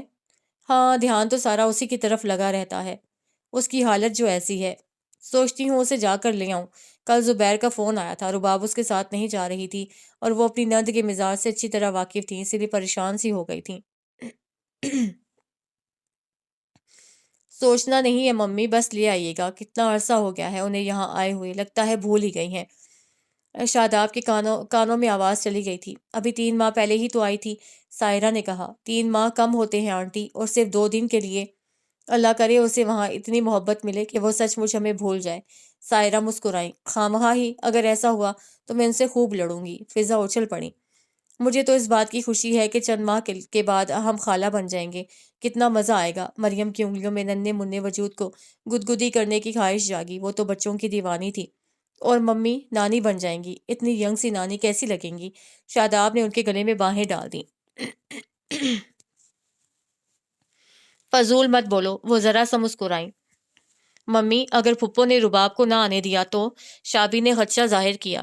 تو ایسی صورت میں کیا کر پاؤں گی؟ زبردستی لے آئیے گا۔ فضا کی سوچ اسی کی طرح لاؤبالی تھی۔ ہو سکتا ہے وہ چاہیں کہ پہلا بچہ وہیں پیدا ہو۔ ممی نے اس کی بات پر توجہ نہیں دی تھی۔ خامخواہ ہی سائرہ نے دخل دیا۔ پہلا بچہ ہمیشہ ماں کے گھر میں ہوتا ہے، یہی رسم ہے۔ پتہ نہیں وہاں رباب کا کوئی خیال بھی رکھتا ہوگا یا نہیں۔ ایسا کیوں سوچتی ہو شابی؟ وہ کوئی غیر تو نہیں، تمہاری پھپھو کا گھر ہے۔ اتنی پراؤڈ سی تو ہیں پھپھو۔ شابی نے منہ بنایا۔ تو اور کیا، بری دکھاتے ہوئے دیکھا تھا کس طرح ایک ایک چیز کی قیمت بڑھا چڑھا کر بیان کر رہی تھی، حالانکہ رباب نے اپنے کپڑے کتنے نفیس اور خوبصورت بنوائے تھے۔ تم لوگ ایسی باتیں کیوں کر رہی ہو؟ ممی بے چین سی ہو گئیں۔ چیزوں سے کیا ہوتا ہے، برتنا اور سہنا تو لوگوں کو کا ہوتا ہے۔ اور شابی بیٹا، یہ تو ہم سب مانتے اور جانتے ہیں کہ زبیر بہت اچھا اور سافٹ نیچر کا ہے، اور ہم نے یہ رشتہ زبیر کو دیکھ کر کیا تھا۔ رباب کو اگر کوئی تکلیف ہوتی تو کیا ہمیں نہیں بتاتی؟ بعض معاملات میں رباب بہت گہری ہیں، وہ اپنا دکھ کسی سے نہیں کہتی۔ پاپا کی ڈیتھ کا سب سے زیادہ اثر انہوں نے ہی لیا تھا۔ پاپا ان سے سب سے زیادہ پیار کرتے تھے، وہ بھی ان کے بغیر ایک پل نہیں رہتی تھیں، مگر مجال ہے انہوں نے پاپا کے متعلق کوئی بات بھی ہم سے کی ہو، سب دل میں چھپا لیا۔ شابی سنجیدہ سی ہو گئی۔ اور وہ زیادہ آئے بھی تو نہیں ہے، میری فرینڈ کی بہن کی شادی ہوئی ہے، وہ تو ہر ہفتے میکے میں موجود ہوتی ہیں، اور رباب تو صرف چند دفعہ ہی آئی ہیں، اور وہ بھی زبیر بھائی کے ساتھ رہنے، تو ایک دفعہ بھی نہیں آئی۔ فضا نے کہا تھا۔ وہ دور بھی تو ہے، نجمہ نے کمزور سا دفاع کیا۔ ویزا تو نہیں لگتا، شابی نے جرح کی۔ ختم کرو بس، خواہ بات کو طول دے رہی ہو۔ اتنا نہیں کہ آج چھٹی کا دن ہے تو کچھ کچن میں ماؤں کا ہاتھ بٹا دیں۔ بیٹیاں جوان ہوتی ہیں تو مائیں ہاتھ پر ہاتھ رکھ کر بیٹھ جاتی ہیں، اور یہاں ابھی تک نوالے منہ میں دینے پڑتے ہیں۔ سائرہ نے موضوع بدلنے کے لیے انہیں لتاڑ کر رکھ دیا۔ یہ بات ہے، مریم کو جوش آ گیا۔ اب آپ لوگ یہیں بیٹھیں، آج کھانا ہم لوگ بنائیں گے۔ اسے ٹوکری اٹھائی اور شابی فضا کے ساتھ کچن میں چلی گئی۔ سائرہ نے مسکرا کر نجمہ کو دیکھا۔ اچھا ہاں وہاں ایسی شکل بنا کر مجھے بھی پریشان مت کرو، کسی دن چکر لگا آنا، بلکہ فون پر بات کر لو، تمہیں بھی تسلی ہو جائے گی۔ 26 ستمبر 2002۔ آج ممی کا فون آیا تھا۔ کیا چیز ہوتی ہیں یہ مائیں بھی، اتنا دور بیٹھ کر بھی پتہ چل گیا کہ میں اداس ہوں۔ بار بار پوچھ رہی تھی تم خوش ہو نا؟ میں کہہ ہی نہ سکی ماں، زندگی کچھ مشکل سی لگنے لگی ہے، بس کہہ دیا بہت خوش ہوں۔ آہ کیسی شفاف آئینے جیسی زندگی تھی، مروت اور حسن اخلاق یہی سیکھا تھا ماں سے، اور یہاں ہر روز ایک نیا سبق سیکھتی ہوں، روز ایک نیا چرکا لگتا ہے۔ کیسے کہہ دیتی ماں تم سے غلطی ہو گئی، روایتی ماؤں کی طرح بس یہی دیکھا کہ لڑکا اپنا ہے، اچھی جاب پر ہے، بس نہیں دیکھا تو یہ کہ ماحول کتنا مختلف ہے، میں یہاں ایڈجسٹ کر پاؤں گی یا نہیں۔ زبیر بہت اچھے ہیں مگر میرے پاس نہیں ہیں۔ تب تو پھپھو ایک ہی بات کہتی تھیں، جہاں زبیر جائے گا رباب بھی وہیں جائے گی، اور ماں تم بھی ان کی باتوں میں آ گئیں۔ کس ساس کے دل میں اتنی گنجائش ہوگی کہ اپنی بہو کو اتنے عیش کروائے؟ مجھے یہاں رہنا برا نہیں لگتا، یہ میرے زبیر کا گھر ہے، مگر مجھے پاؤں بھر زمین بھی تو ملتی۔ میں تو اس گھر میں اجنبی کی طرح رہتی ہوں، وہ اس گھر کو میرا گھر نہیں بنا سکیں تو مجھے اس گھر کا ایک فرد ہی تسلیم کر لیں۔ مجھے تو یہاں اس بات کی بھی اجازت نہیں کہ اگر میرا انڈا کھانے کو جی چاہتا ہے تو میں اپنے لیے انڈا ہی بنا لوں۔ اوف مائی گاڈ، یہ گاؤں ہے، اور حیران ہو کر گاؤں کے لوگوں کے وہی مخصوص سادہ فطرت اور معصومیت ڈھونڈتی ہوں جن کے بارے میں بہت سنا اور پڑھا تھا۔ یہاں کے لوگ بہت فارغ ہیں اور ہر کوئی طنز کے تیر چلانے کا عادی۔ میرے ہر عمل کو اپنی اپنی ذہنیت کے مطابق پرکھا جاتا ہے، میری ہر حرکت پر نظر رکھی جاتی ہے، اور پھر آپس میں تذکرے خسر پھسر۔ جھاڑو دیکھی ہے کس طرح پکڑی ہے؟ نمبرداروں کی بہو تو سوئی رہتی ہے، گھڑی بھر کا آرام بھی جرم ہو گیا ہے۔ ایک تپتی دوپہر میں ایک تپتی دوپہر میں میرا دل پیپسی پینے کو چاہا اور میں نے ایک بچے کے ہاتھ منگوا بھی لی۔ گھڑی بھر میں 10 عورتوں نے آ کر پوچھا، کوئی مہمان آیا ہے؟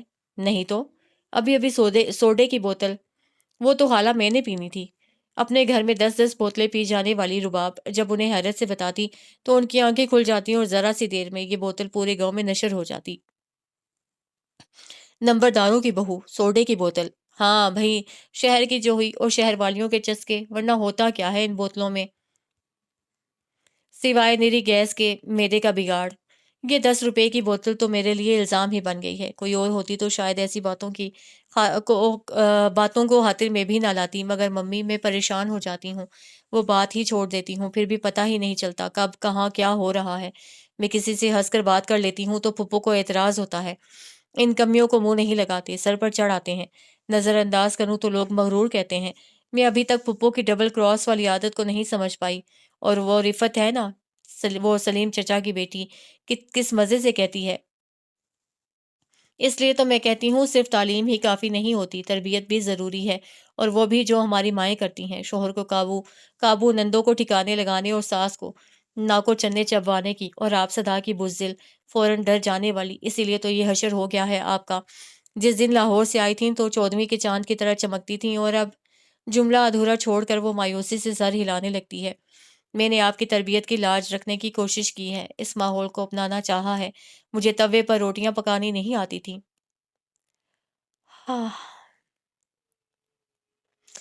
مگر میں نے گندم کی کٹائی اور کپاس کی چنائی کے موسم میں بلا مبالغہ 100 روٹیاں پکائی ہیں۔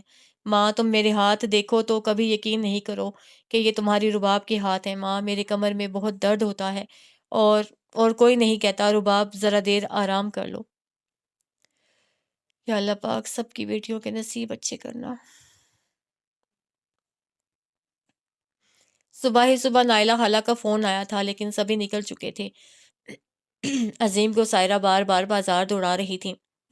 اسے آج بطور خاص کالج سے چھٹی کروائی گئی تھی۔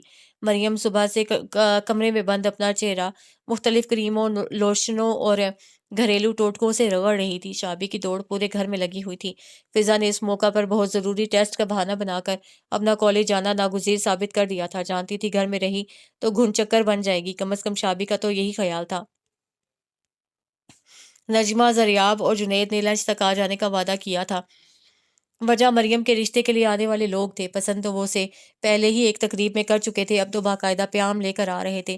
سائرہ بولائی ہوئی تھی، تایا جان سے فون پر بات ہوئی تھی، انہیں لڑکے اور خاندان کے جملہ کوائف کے بارے میں آگاہ کر دیا تھا۔ بظاہر سب تسلی بخش ہی لگتا تھا۔ باقی انہوں نے جنید سے بہت تفصیلی بات کی تھی اور دیگر معلومات حاصل کرنے کو کہا تھا، اور جنید نے اوکے کرنے کے بعد ہی انہیں گھر آنے کی اجازت ملی تھی۔ اس لیے سائرہ چاہتی تھیں کہیں کوئی کمی نہ رہ جائے۔ اور صبح جب وہ منگوائے جانے والے سامان کی لسٹ بنا رہی تھیں، نائلہ کا فون آ گیا۔ ریسیو بھی سائرہ نے ہی کیا تھا۔ حال چال کے بعد انہوں نے چھوٹتے ہی پوچھا، یہ رومیہ کیسی لڑکی ہے؟ سائرہ ٹھٹک سی گئیں، پھر سنبھل کر کہا، اچھی لڑکی ہے۔ اچھا؟ نائلہ کچھ چپ سی ہو گئیں۔ کیا بہت زیادہ خوبصورت ہے؟ خوبصورت بھی ہے اور خوبصورتی کو اجاگر کرنے کے تمام گنوں سے اچھی طرح آگاہ بھی۔ کیا مطلب؟ نہیں مطلب کچھ نہیں۔ سائرہ پھر سے سنبھلی، کچھ اندازہ بھی ہو رہا تھا وہ کیوں پوچھ رہی ہیں۔ انہوں نے مزید کچھ کہنے کے بارے میں سوچا، مگر وہ کوئی برائی کرتیں تو ہو سکتا ہے اسے ان کی جیلسی سمجھا جاتا، اور بہرحال انہیں اس گھر کی لڑکیوں کی عزت زیادہ عزیز تھی۔ تم کیوں پوچھ رہی ہو؟ بس یوں ہی، زریاب نے 1-2 بار ذکر کیا تھا۔ صاف ٹالنے والا انداز تھا۔ میں کچھ دنوں تک پاکستان آنے کا سوچ رہی ہوں۔ سائرہ مزید کھٹک گئیں، پہلے زریاب کا آنا اور اب اچانک نائلہ خالہ کا پروگرام۔ بہت خوشی کی بات ہے۔ انہوں نے چند لمحے ادھر ادھر کی باتوں کے بعد فون رکھ دیا۔ عظیم نہ جانے کس بات پر جھگڑ رہا تھا، وہ بے خیالی میں پلٹ کر دیکھنے لگی۔ میرے اچھے سے چھوٹے اور پیارے سے بھائی نہیں ہو، سچی تمہاری باری آئی تو اس سے ڈبل وقت کچن میں لگاؤں گی، بس یہ 2 چیزیں۔ سائرہ آنٹی، وہ لسٹ کہاں ہے؟ تیزی سے آگے بڑھ کر اس نے لسٹ پکڑی، اس میں 2-4 چیزوں کا اضافہ کیا، اپنے نام کی طرح، شاداب، شگفتہ، سادہ اور بے ریا چہرہ۔ میں پہلے بھی 4 چکر لگا چکا ہوں، بس 4 اور، میرا مطلب ہے بس ایک بار، پیار سے اس کی ٹھوڑی چھو کر بولی۔ نجمہ کو بہت دکھ ہوگا۔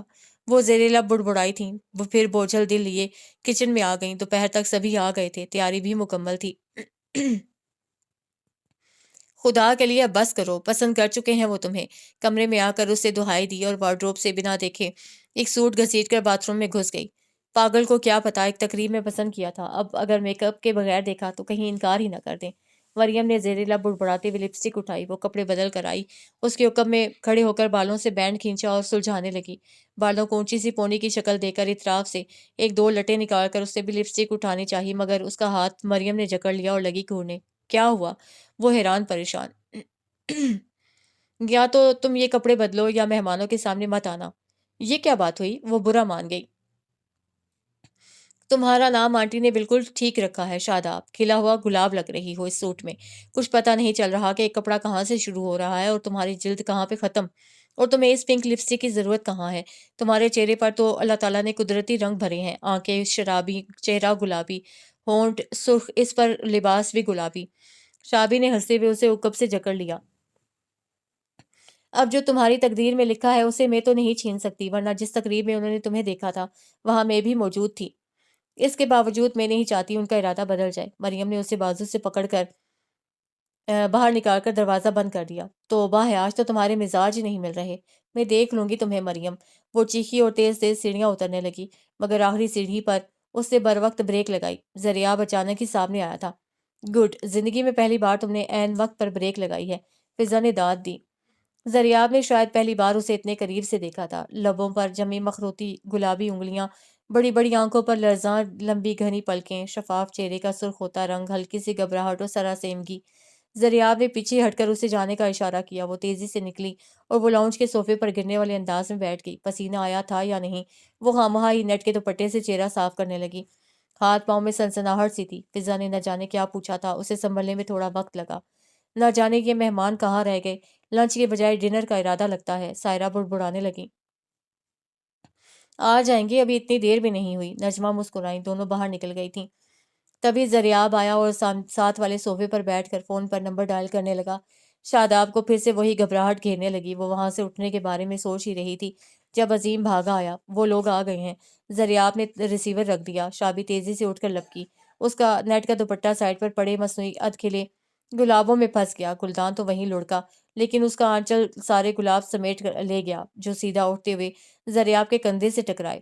زریاب نے جھنجھلا کر اسے پکڑا، دوپٹہ کھینچا تو اسے احساس ہوا دوپٹہ پھسلنے کے خیال سے وہ ایک دم سے اس کے پاس بیٹھی تھی۔ تمہارا سب سے پہلے جانا بہت ضروری ہے، وہ بگڑ کر بولا۔ آپ کو کیا ہے؟ یہ کس کے لیے لے جا رہی ہو؟ اس نے گلدستہ اسی گود میں پھینکا۔ وہ خجل سی ہو کر آنچل چھڑانے لگی۔ زریاب باہر نکل گیا تو عظیم نے فوراً اپنا رکا ہوا کہکا آزاد کیا۔ واہ، کیا انداز تھا پھول پیش کرنے کا، بس زمانے کا فرق ہے، پہلے تازہ گلاب دیے جاتے تھے اور اب۔ شابی نے جھنجھلا کر سارے گلاب اسے دے مارے اور خود پاؤں پٹکتی باہر نکل گئی۔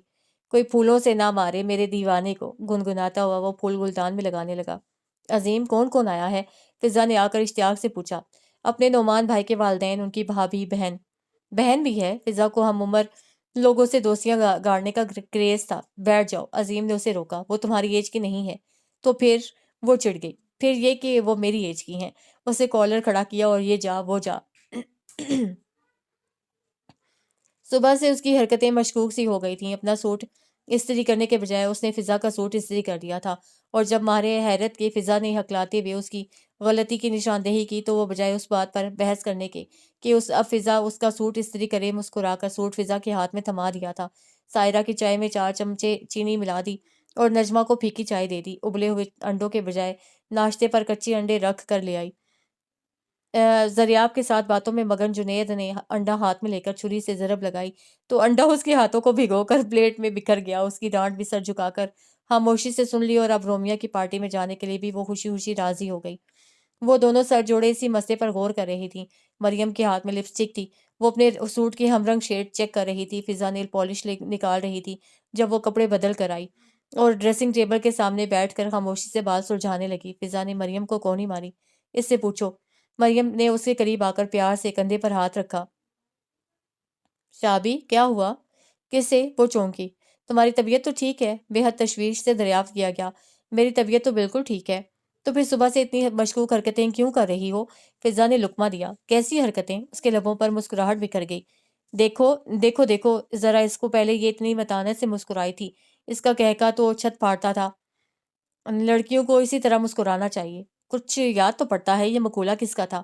فضا نے دماغ پر زور دیا. فضا مریم، دراصل مجھے محبت ہو گئی ہے. اس نے ایک دم انکشاف کیا. وہ دونوں اسے گھورتی رہ گئیں. پھر مریم نے نا امیدی سے سر ہلایا. تمہیں نزلہ، زکام، کھانسی کچھ بھی ہو سکتا ہے مگر محبت نو وے. مگر مجھے محبت ہوئی ہے. اچھا، کب ہوا یہ حادثہ؟ کل 11:10 پر. کیا تم 11 بجے کیا صبح 11 بجے تو تم مہمانوں کے پاس تھیں اور رات کو 11 بجے ہم جنید کے کمرے میں فلم دیکھ رہے تھے. کہیں سلویسٹر اسٹالون سے تو نہیں ہو گئی؟ دماغ خراب ہے تمہارا؟ تو پھر؟ فضا نے کنپٹی بجائی، پھر پرجوش ہو کر چلائی. کہیں تمہیں جنید بھائی سے تو محبت نہیں ہو گئی؟ وہاں کارنرز پر ان کی اتنی بڑی اور خوبصورت تصویر سجی تھی اور تم بار بار تصویر بھی دیکھ رہی تھی. وہ تصویر جیسے منہ میں کونین ہو اور اتنی شکنے ماتھے پر. تم 5 منٹ میں نیچے آ سکتی ہو تو ٹھیک ہے، ورنہ ہم لوگ جا رہے ہیں. نیچے سے جنید کی تنبیہ سنائی دی. دیکھا، اس نے منہ بنایا تو مریم چڑ گئی. تو جلدی بکو، کس سے محبت ہو گئی ہے تمہیں؟ زریاب مرتضی ہمدانی. مریم کا لپسٹک لگاتا ہاتھ بھٹکا اور ہونٹوں سے ہو کر گال پر پہنچ گیا. فضا کے ہاتھ سے نیل پالش چھوٹی اور قالین پر جا پڑی. وہ دونوں ساکت کھڑی اسے گھور رہی تھیں. کیا ہوا؟ مریم کے ساکت وجود میں جنبش ہوئی. تم پاگل تو نہیں ہو گئی؟ ہو تو گئی ہوں. لگ بھی رہا ہے یقیناً تم ہوش میں نہیں، ورنہ یہ کبھی نہ کہتی. میں پورے ہوش و حواس میں کہہ رہی ہوں. وہ ڈٹی ہوئی تھی. چلو فضا چلو دعائیں مغفرت کریں. کیا بکواس ہے. نہ یہ بتاؤ. اس کے کندھے میں انگلیاں چبھوتے ہوئے فضا نے غصے سے کہا. آخر جنید میں کیا کمی تھی اور زریاب میں کون سے سرخاب کے پڑ لگے ہیں؟ ایک سے ہیں دونوں.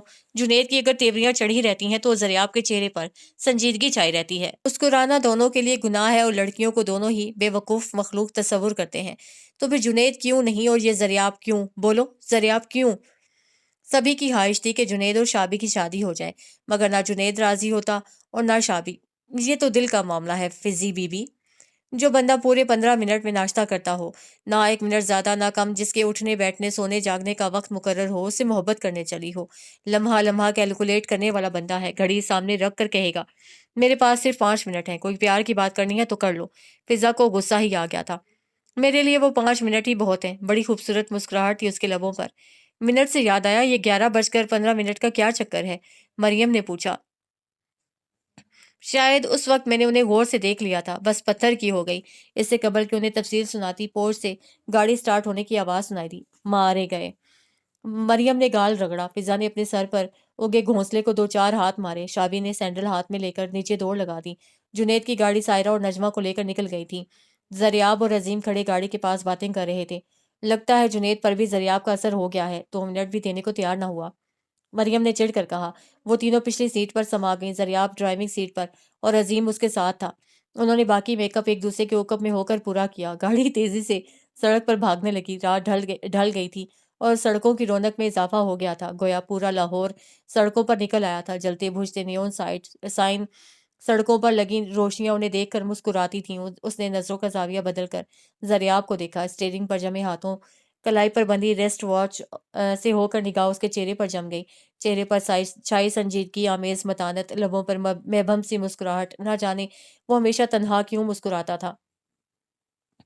شابی کو اس ہوا سے حسد سا محسوس ہوا جو بار بار اس کے جمے جمائے بالوں کو پیشانی پر بکھیر کر رکھ دیتی تھی. بدتمیز ہے. میں نے کیا کہا ہے؟ فضا برا مان گئی. سارے ہیئر سٹائل کا ستیہ ناس مار دیا. وہ زیر لب بڑبڑائی. نظروں کا زاویہ اب بھی نہ بدلا تھا. دماغ ٹھیک ہے تمہارا؟ فضا اس کے لیے پریشان ہو گئی. تبھی زریاب نے بیک مرر عین اسی پر سیٹ کیا، غالباً گھورنے کے لیے. شابی نے جو گھبرا کر سر جھکایا تو پھر سارا رستہ نہ اٹھایا تھا. احسن انکل کے ہاں تمام مہمان آ گئے تھے. رومیا سیاہ بارڈر والی خوبصورت ساڑھی پہنے سہج سہج قدم اٹھاتی ایک ایک مہمان سے مل رہی تھی. آج تو اس کی چھبی نرالی تھی. یہ پارٹی اس کے ڈاکٹر بننے کی خوشی میں دی گئی تھی. ماسیوں والے حلیے میں اٹھ کر آ گئی ہو. کوئی ڈھنگ کا سوٹ نہ ملا تھا تمہیں؟ فضا کو رومیا کے مقابلے میں شابی ذرا مدھم لگی تھی. ٹھیک ہوں میں. ہائے زریاب، اللہ کرے جوتے کی ہیل نکل جائے. نہ جانے دماغ کمزور ہے یا نظر. اتنے سارے لوگوں میں زریاب ہی نظر آئے ہیں. شابی کلس کر رہ گئی. رومیا لپک کر زریاب کے قریب آئی. کس قدر وارفتگی تھی اس کے انداز میں. شابی ٹھٹک گئی. پھر زریاب کے ہونٹوں پر ایک بھرپور اور جاندار مسکراہٹ دیکھی. اسٹوپڈ. لپکی تو یوں ہے جیسے گلے ہی آ لگے گی. دوسرے پل زریاب کے مضبوط ہاتھ میں اس کا نازک سا ہاتھ تھا. اس پر قیامت یہ کہ